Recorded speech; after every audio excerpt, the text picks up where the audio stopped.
معزز سامعین، السلام علیکم۔ امید کرتے ہیں آپ سب خیریت سے ہوں گے۔ آج ہم موجود ہیں چنیوٹ میں دریائے چناب کے کنارے پر، اور آج آپ کو دریائے چناب کے حوالے سے انفارمیشن بتائی جائے گی۔ چناب سنسکرت کے لفظ چندر بھاگا سے مشتق ہے، جس کے معنی ہے چاند بھاگ، یعنی چاند کی قسمت والا، جبکہ بعض ماہرین اسے چین آب یعنی چین کے پانی کا مخفف بتاتے ہیں۔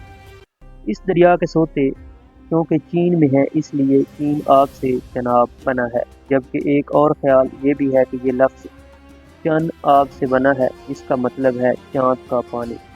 قدیم عہد میں چاند دیوی خوبصورتی اور رومان کی علاوت تھی۔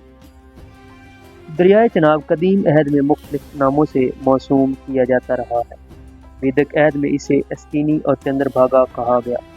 یونانیوں نے اسے ایکسنس کا نام دیا۔ آج سے 700 برس قبل نین چندل کہتے تھے۔ مشہور سیاہ تاریخ دان اور جغرافیہ دان البیرونی اس کو جند راہ کا نام دیتا ہے، جبکہ عرب نقشوں میں اسے سندھ رود کے نام سے ظاہر کیا گیا ہے۔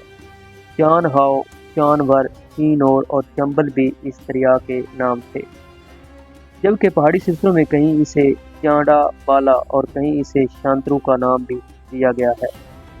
آئین اکبری کے مطابق کوہ کٹھوار کے دامن میں 2 سرچشمے پھوٹتے ہیں، اس میں سے ایک کا نام چندر اور دوسرے کا نام بھاگا ہے۔ کٹھار کے قریب آ کر دونوں چشمے مل جاتے ہیں اور وہاں سے ایک دریا بن جاتا ہے، جو چندر بھاگا کے نام سے مشہور تھا۔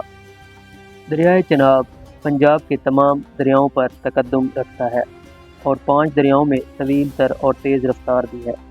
اس کی مجموعی لمبائی 765 میل ہے اور اس کے زیر تسلط رقبہ 26,073 مربع میل ہے۔ سیلاب کے دنوں میں چناب کا پاٹ بڑھ کر 3 سے 4 میل چوڑا ہو جاتا ہے۔ پاکستان کے حدود میں جو شہر چناب کا خیر مقدم کرتا ہے وہ ہے سیالکوٹ۔ ضلع سیالکوٹ میں مرالہ کے مقام پر دریا پر بند باندھ کر بیراج بنایا گیا ہے، جس کی لمبائی 4,475 فٹ ہے۔ یہ سکھر بیراج کے بعد پاکستان کا بڑا بیراج ہے۔ یہاں مرالہ پر نہر اپر چناب نکالی گئی ہے، جس کی لمبائی 1249 میل ہے اور اس سے 14 لاکھ ایکڑ زمین سیراب ہوتی ہے، اور باقی ماندہ پانی ہیڈ بلوکی کے مقام پر دریائے راوی میں ڈال دیا جاتا ہے۔ اس کے بعد یہ اپنا سفر جاری رکھتے ہوئے وزیر آباد پہنچتا ہے۔ وزیر آباد مغل عہد کے گورنر پنجاب علم الدین انصاری، جن کا تعلق سرزمین چنیوٹ سے تھا، انہوں نے آباد کیا تھا۔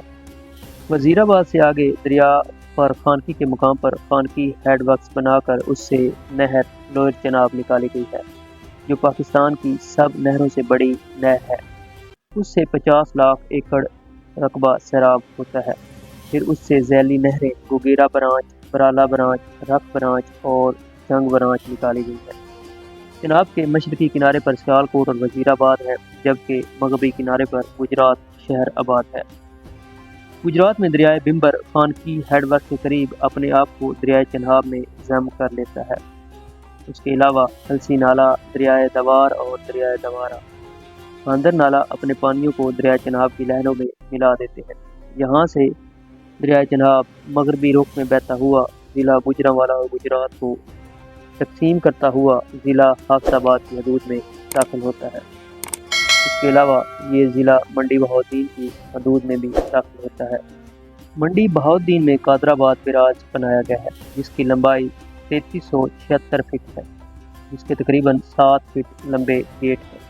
اس بیراج میں رسول قادر آباد لنک کینال کے ذریعے دریائے جہلم کا پانی دریائے چناب میں ڈالا گیا ہے، اور پھر قادر آباد بلوکی لنک کینال کے ذریعے ہیڈ بلوکی کے مقام پر یہ پانی دریائے راوی میں ڈال دیا جاتا ہے۔ اس نہر کی لمبائی 104 میل ہے۔ قادر آباد میں اپنے اور جہلم کے مشترکہ پانی کی خیرات دیتے ہوئے چناب اپنا سفر جاری رکھتے ہوئے جلال پور بھٹیاں اور پھر پنڈی بھٹیاں پہنچتا ہے۔ پنڈی بھٹیاں کے بعد یہ چنیوٹ کی حدود میں داخل ہوتا ہے۔ چنیوٹ رامائن کا چنی وٹ، رامائن سے پہلے چندا کوٹ، یونانیوں کا اسکاٹیا یا اسکوٹیا، چچ دور کا چاچ، ہیمن سانگ کا چینا پتی، عربوں کا جندور اور جنوت، اور مغلوں کا چنور اور چند نور۔ دریائے چناب چنیوٹ کی حدود کو چھوتا ہے۔ دریائے چناب کے دونوں کناروں پر موجود 10 کے قریب آرکیولوجیکل سائٹس ہیں جو مٹی کے ٹیلوں کی شکل میں محققین کو دعوت دے رہی ہیں۔ اس کے علاوہ یہاں پر کرانہ کے پہاڑ بھی موجود ہیں جو کہ دریا اور چنیوٹ شہر کی خوبصورتی میں اضافہ کر دیتے ہیں۔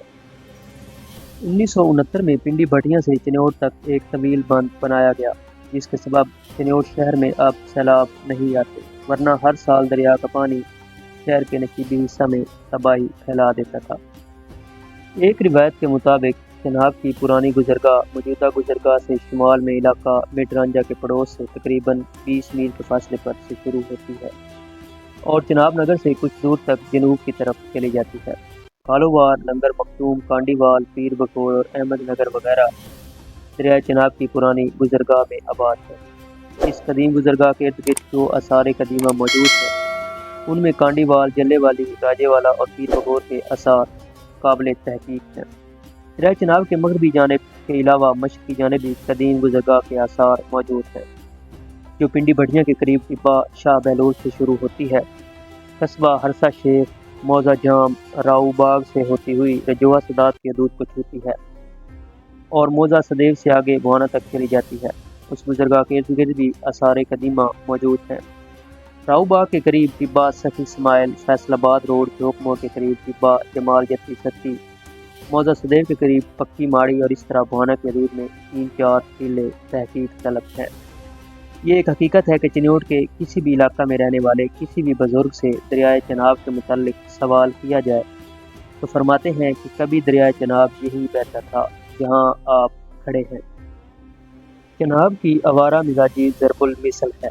پنجابی کی یہ ضرب المثل کہ دریا کدی ایک کدی نہیں مانتے چناب کی آوارہ گردی کی وجہ سے مشہور ہے۔ چنیوٹ کی حدود میں 55 میل طویل سفر کرتا ہوا دریائے چناب جنگ کی حدود کو چھوتا ہے۔ دریائے چناب بھوچٹا کے مقام پر جنگ کی حدود میں داخل ہوتا ہے اور کوٹ مراد، کلہ روان، ٹنڈ بروانا سے ہوتا ہوا جنگ شہر کے قریب پہنچتا ہے، جہاں سے جنوب مغربی رخ برقرار رکھتے ہوئے تریمو کے مقام تک جاتا ہے۔ تریمو سے 2 میل پہلے دریائے جہلم جنگ کی حدود میں تقریباً 45 میل کا سفر طے کرنے کے بعد دریائے چناب میں ضم ہو جاتا ہے۔ یہ سنگم جنگ صدر سے 16 میل جانب جنوب مغرب میں واقع ہے، جبکہ اسکندر یونانی کے حملہ کے وقت جہلم اور چناب کا مقام سال تریمو ہیڈ ورک سے کم و بیش 36 میل شمال مشرق کی طرف تھا۔ گویا کہ دونوں دریاؤں کی گزرگاہ میں گزشتہ 28,000 سال میں 30 تا 35 میل کا فرق پیدا ہوا ہے۔ قدیم دور میں عسکری اور تجارتی قافلے تریمو گھاٹ پر رک کر دریا عبور کرتے تھے۔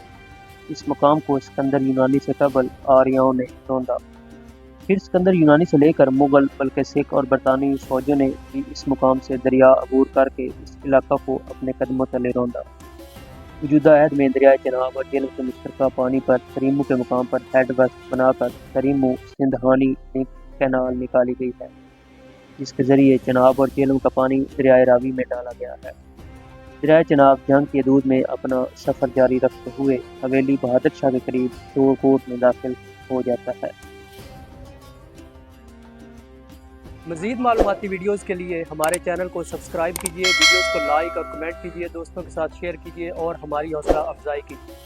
دعاؤں میں یاد رکھیے۔ اللہ حافظ۔